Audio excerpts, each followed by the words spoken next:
जैसा आप बनना चाहते हैं वैसा नहीं बन पा रहे हैं, तो जानिए उसका असली कारण गौतम बुद्ध की कहानी से। नमस्कार दोस्तों, आप सभी का गोल्ड ड्राइव इस यूट्यूब चैनल पर स्वागत है। दोस्तों, क्या आप जैसा बनना चाहते हैं वैसा नहीं बन पा रहे हैं, या जो आप चाहते हैं अगर वो नहीं हो रहा है, तो आज की यह वीडियो आपके लिए ही है। दोस्तों, इस वीडियो को ध्यान से अंत तक जरूर देखिए।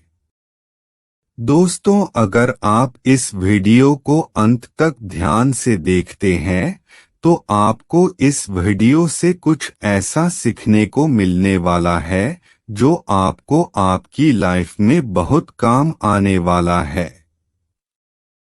इसलिए इस वीडियो को अंत तक अवश्य देखिए। दोस्तों, आज आपके पास जो कुछ भी है वो इसीलिए नहीं है कि आपकी किस्मत में इतना ही लिखा था या फिर आपकी किस्मत ही खराब है, बल्कि वो इसीलिए है क्योंकि आप इतना ही डिजर्व करते हैं। दोस्तों, यह प्रकृति बड़ी ही न्यायप्रिय है। यह उसे उतना ही देती है जितने का वह हकदार होता है। चाहे वो ज्ञान हो या धन, अभी आपके पास उतना ही है जितने की आप हकदार है। लेकिन अगर आपको इससे भी ज्यादा चाहिए तो आपको उसके काबिल बनना होगा। दोस्तों, ऐसा कौन सा गुण है जो आपको काबिल बनाता है? क्या आप उस गुण के बारे में जानना चाहते हैं? अगर आप जानना चाहते हैं तो आप गौतम बुद्ध के जीवन की इस कहानी को अंत तक ध्यान से जरूर देखिए। दोस्तों, इस कहानी को सिर्फ समझिएगा मत, बल्कि इस कहानी को अपने भीतर उतर जाने दीजिए। तो बिना समय को गवाए चलिए कहानी की शुरुआत करते हैं। गौतम बुद्ध के जीवन की शिक्षाप्रद कहानी जो आपका जीवन बदल देंगी। दोस्तों, एक बार गौतम बुद्ध को एक सभा में भाषण करना था और जब सभा का समय हुआ तब बुद्ध वहां आए और बिना कुछ बोले ही वहां से चले गए। तकरीबन 100 से भी ज्यादा लोग बुद्ध का उस सभा में इंतजार कर रहे थे और बुद्ध के इस तरह के व्यवहार को देखकर सभी लोग बहुत चौंके, लेकिन किसी ने भी बुद्ध से कोई भी प्रश्न नहीं किया। दोस्तों, अगले दिन फिर से सभा का आयोजन हुआ और दूसरे दिन सभा में लोगों की संख्या तकरीबन घट गई। इस बार तकरीबन 80 लोग सभा में बैठे हुए थे। बुद्ध सभा में आए, लेकिन इस बार भी बुद्ध ने वही किया, यानी बुद्ध इस बार भी आए और बिना कुछ बोले ही वहां से चले गए। लोग दोबारा से चौंके, लेकिन किसी ने भी बुद्ध से कोई प्रश्न नहीं किया। अगले दिन सभा का आयोजन फिर से किया, लेकिन इस बार सभा में लोगों की संख्या और घट गई। इस बार सभा में केवल 50 लोग ही आए हुए थे। बुद्ध सभा में फिर से आए और उन्होंने इधर उधर देखा और बिना कुछ बोले ही सभा से चले गए। उसके बाद कुछ लोग क्रोधित भी हुए, क्योंकि लोगों ने अपना काम छोड़ कर आए हुए थे, लेकिन किसी ने भी बुद्ध से कोई प्रश्न नहीं किया। अगले दिन फिर से सभा का आयोजन हुआ। दोस्तों, आप लोग जो इस कहानी को पढ़ रहे हैं, आप में से भी कुछ लोग मन ही मन यह कह रहे होंगे कि अरे कितनी बार सभा का आयोजन होगा। और आप लोगों को भी इस कहानी को पढ़ते वक्त इरिटेशन होना शुरू हुआ होगा।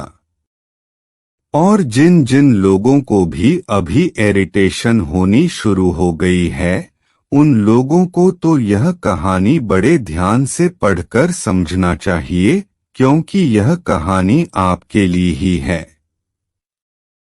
अगले दिन फिर से सभा का आयोजन हुआ, लेकिन इस बार सभा की संख्या और ज्यादा घट गई थी, यानी इस बार सभा में सिर्फ 30 लोग ही थे। फिर उसके बाद बुद्ध सभा में आए, मुस्कुराए और फिर से बुद्ध ने वही किया, यानी बिना कुछ बोले ही वहां से चले गए। इस बार भी लोग बहुत क्रोधित हुए और इस बार लोगों ने पीछे से कुछ कहा भी और बड़बड़ाए भी, लेकिन बुद्ध ने उनके किसी भी प्रश्न का उत्तर नहीं दिया। दोस्तों, अगले दिन फिर से सभा का आयोजन हुआ और इस बार लोगों की संख्या बहुत ज्यादा घट गई थी, यानी इस बार सभा में कुल मिलाकर 15 लोग ही आए हुए थे। इस बार भी बुद्ध सभा में आए, लेकिन इस बार बुद्ध अपना आसन ग्रहण कर लेते हैं।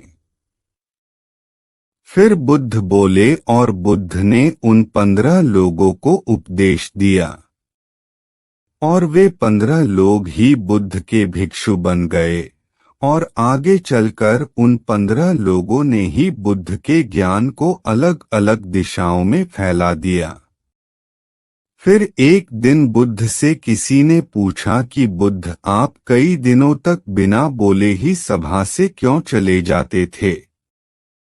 फिर बुद्ध कहते हैं कि मैं उन लोगों को खोज रहा था जो लायक थे, यानी कि पहले दिन 100 से भी ज्यादा लोग आए हुए थे, उसमें से ज्यादातर लोग सिर्फ आए हुए थे। उन्हें मेरे उपदेश से कोई भी मतलब नहीं था, वे बस आ गए थे। और उसमें से ज्यादातर लोग सिर्फ देखने और सुनने आए हुए थे कि सभा में क्या होता है। वे मेरे काम के लोग नहीं थे, क्योंकि वे लोग मेरे ज्ञान को औरों तक नहीं पहुंचा सकते थे। मुझे तो उन लोगों की खोज थी जो मेरे ज्ञान को जनवरी से जनवरी तक पहुंचा सके। कई दिनों तक सभा से बिना बोले ही मैं इसीलिए चला गया क्योंकि मैं यह देखना चाहता था कि वे कौन लोग हैं जिनके भीतर वास्तव में प्यास है। जिन लोगों के भीतर में वास्तव में प्यास थी, वे लोग अंत तक जरूर रुके, और जो लोग बस ऐसे ही आ गए थे, वे लोग पहले या दूसरे दिन ही चले गए। जिनके भीतर धैर्य था उन्हें मुक्ति का मार्ग भी मिला, और जो लोग जल्दबाजी में थे, वे लोग अब घर में बैठे हुए हैं। सवाल यह नहीं है कि मैं तुम्हें क्या दे सकता हूं, बल्कि सवाल यह है कि तुम क्या ले सकते हो। तुम्हारा पात्र कितना बड़ा है और कितने के तुम हकदार हो। जितने के तुम हकदार हो उससे ज्यादा तुम्हें नहीं मिलेगा। फिर वह व्यक्ति बुद्ध से पूछता है कि बुद्ध लायक कैसे बने। फिर बुद्ध कहते हैं कि धैर्य के द्वारा जिस व्यक्ति के अंदर धैर्य है, वह अपने जीवन में कुछ भी पा सकता है। सभा में जितने भी लोग आए हुए थे और उसमें से अंत तक वही रुके जिनके अंदर धैर्य था। चाहे तुम्हारे जीवन में तुम्हारा लक्ष्य जो कुछ भी हो, लेकिन तुम बिना धैर्य के सफलता के चरम तक नहीं पहुंच सकते। फिर वह व्यक्ति बुद्ध से पूछता है कि कोई व्यक्ति अपने भीतर के धैर्य को कैसे बढ़ाए। बुद्ध कहते हैं कि निरंतर अभ्यास के द्वारा, हम अपने भीतर के धैर्य को बढ़ा सकते हैं।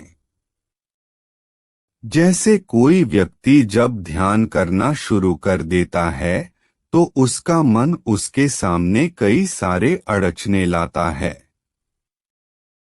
लेकिन उसका धैर्य उसे एक दिन उसके लक्ष्य तक जरूर पहुंचा देता है। फिर वह व्यक्ति बुद्ध से कहता है कि मैं समझ गया, बुद्ध में समझ गया। यानी मुझे धैर्य के साथ निरंतर अभ्यास करने की आवश्यकता है। दोस्तों, अब आपको समझ आ गया कि आपके पास वो क्यों नहीं है जो आप पाना चाहते हैं, क्योंकि आप उसके लायक नहीं हैं। आप लायक तभी बनेंगे जब आप अपने भीतर धैर्य को बढ़ाएंगे। और धैर्य कैसे बढ़ेगा? धैर्य बढ़ेगा निरंतर अभ्यास के द्वारा। और अभ्यास कौन करेगा? अभ्यास करेंगे आप, तो फिर करते क्यों नहीं? दोस्तों, खुद से ईमानदारी के साथ एक प्रश्न जरूर पूछिए कि जो आप भविष्य में बनना चाहते हैं उसके लिए क्या आप धैर्य के साथ कर्म कर रहे हैं? दोस्तों, अगर उसका उत्तर नहीं है तो अपनी असफलता के लिए जिम्मेदार आप खुद होंगे। दोस्तों, आज की यह गौतम बुद्ध की शिक्षाप्रद कहानी आपको पसंद आई होंगी तो नीचे कमेंट बॉक्स में यस जरूर लिखें और उसके साथ ही इस कहानी को अपने दोस्तों के साथ शेयर करना न भूलें।